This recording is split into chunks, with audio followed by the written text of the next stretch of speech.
The path for the Israelites to the promised land was not without obstacles, and they had to defeat both the armies of Sihon and Og, which wasn't an easy task. Buoyed by their recent victories, they encamped on the plains of Jordan, close to where the Jordan meets the Dead Sea. Here, Balak, the king of the Moabites, enlisted the help of Balaam to curse the Israelites. The Bible says in 2 Peter 2 verse 15 that he loved the wages of unrighteousness, willing to go against his conscience for monetary gain. Balak's plan, though, did not work, and Balaam was unable to curse the Israelites.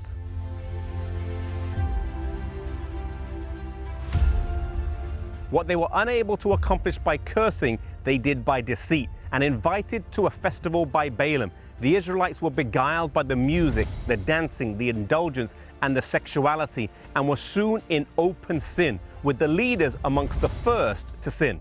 This apostasy was quickly put down, but not without tragic consequences for those involved.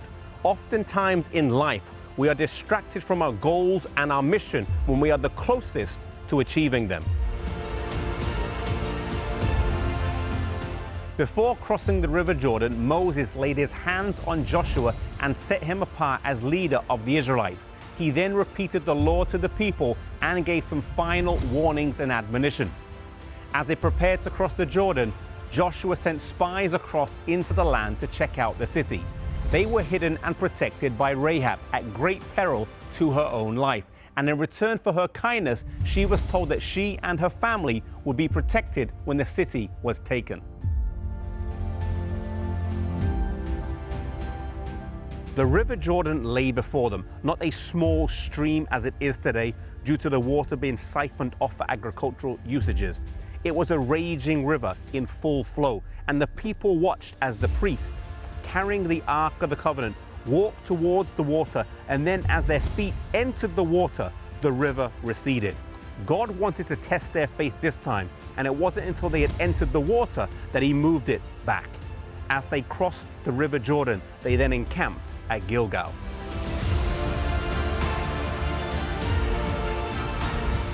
Despite being recently accustomed to war, the Israelites were not told to march on the heavily fortified Jericho. Instead, they were told to march around the city once a day for 6 days. Then on the 7th day, they were told to march around it 7 times and then blow their trumpets, and as they did, miraculously, the walls came tumbling down. The victory was not down to anything they had done, but it was all down to God.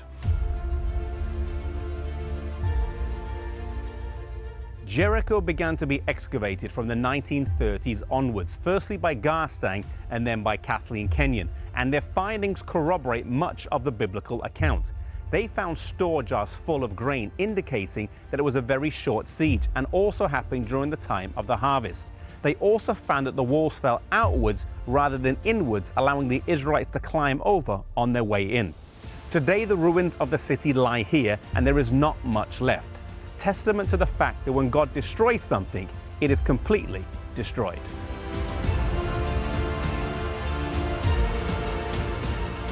Israel was reminded time and time again that their greatest victories did not come from their military strategy or achievements. It did not come from their material possessions or intellect. Time and time again, God delivered them in such a way where it is impossible for any man to take the credit. The Bible says in 2 Chronicles 16 verse 9 that the eyes of the Lord run to and fro throughout the whole earth, looking for people on whose behalf he can show his power. May we have hearts that are in tune with God, that he can show his power through us.